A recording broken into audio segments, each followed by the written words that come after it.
Hi guys, Louie in the kitchen today, and I think it's time to make some of Mama's spaghetti. This recipe goes back a long ways, and I'm going to try to make it easy and fast for you and give you some tips along the way. So if you're looking for some good antioxidants, vitamin C, garlic, lots of good stuff in here that will boost your immune system and just make you feel good. So let's get going on Mama's spaghetti sauce.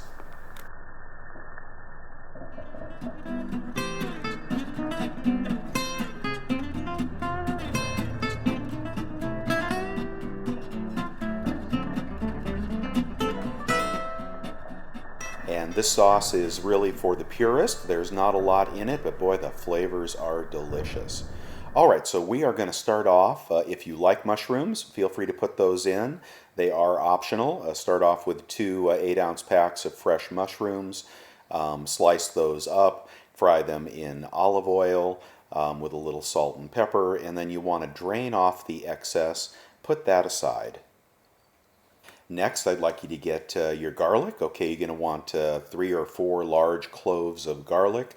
Before you do anything, just go ahead and smash those with your knife. And you're going to let those sit for a few minutes to let the antioxidants mature. After you've done that, peel them and dice them up really fine. Nobody wants a big chunk of garlic in their spaghetti sauce. In a frying pan, warm some olive oil, and this is the secret to this sauce.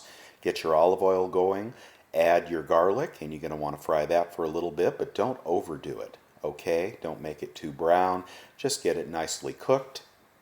And we will be ready for the secret of this sauce. Okay, 2 small cans of tomato paste. I want you to put those into the garlic and olive oil mixture and mix that around really good.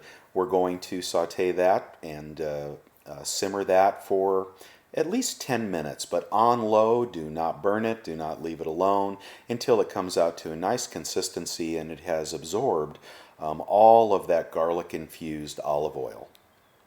Next, you will want to mince 1 medium onion. Get those nice and small, that's how I like them. And then put your 8-quart saucepan on the stove. More olive oil, get that nice and hot. And let's get ready to fry those onions. The onions are also optional if you don't want those, if you really want to be a purist.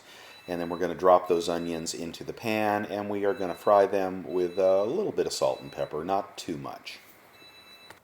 All right, let's get our pound of ground beef in here. I happen to use the 90-10 in this recipe, but you can use whatever you like. Just be sure that after you're done, you drain off any excess fat. Even the 90-10 has more fat than I would like in this sauce, so I did drain that off. It's going to start looking really yummy really quick. Now, Mama actually made this recipe with meatballs. If you want to substitute meatballs for the ground beef in the sauce, you will take your ground beef, you will mix it with 1 egg and 3 pieces of white bread soaked in water, and then the water squeezed out, and then make your meatballs, a little bit of parsley, a little bit of salt and pepper, and about a 1/4 cup of grated Parmesan cheese.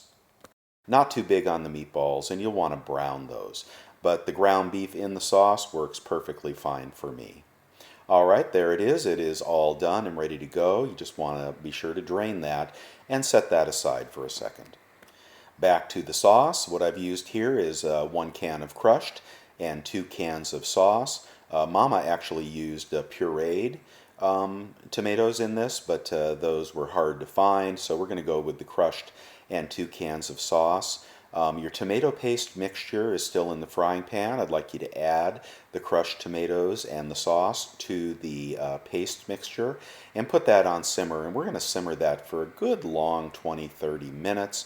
On low, do not let it boil, do not let it burn. Just keep an eye on it and get that all mixed up really nice. All right, when that sauce is done simmering, you feel you've had a good amount of time to let that all mix together.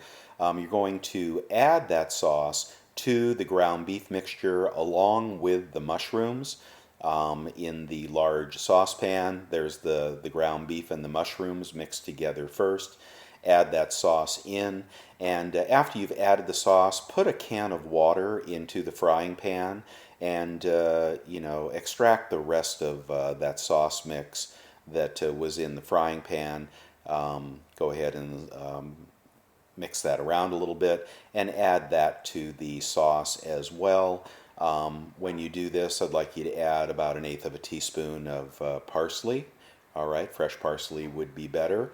Mix that all together in your saucepan and we have the sauce. All right, that's the beginning of it. We're going to let this simmer on very, very low, nothing more than very, very low for at least an hour. All right, I'll leave the top off for the beginning of that. Towards the end, I might put the top of the pan on, but we want to get at least an hour of this simmering and all the flavors congealing. If you can simmer it for more than an hour, even better. Sometimes I turn it off in between, come back and put it back on simmer again. Honestly, the longer you cook this without burning it, the better it turns out. And after the acidity has been removed from the sauce, you've simmered it a good long time, you're ready for your spaghetti. Why don't we cook up some regular spaghetti or any pasta of your choice. I also like angel hair, but you can use mastacholi or anything you like. Let's go ahead and put that sauce on. We like to finish it with some Parmesan cheese, fresh if you can, and grated. And don't forget also your French bread. This is delicious with French bread that's been split and butter and garlic drizzled on it and baked for about 5 minutes. And you will have a wonderful spaghetti dinner just like Mama used to make, but hopefully fast and easy, and I do hope you enjoy it, and I hope you stay safe and healthy. You guys take care. Let me know if you like this recipe. Louie out.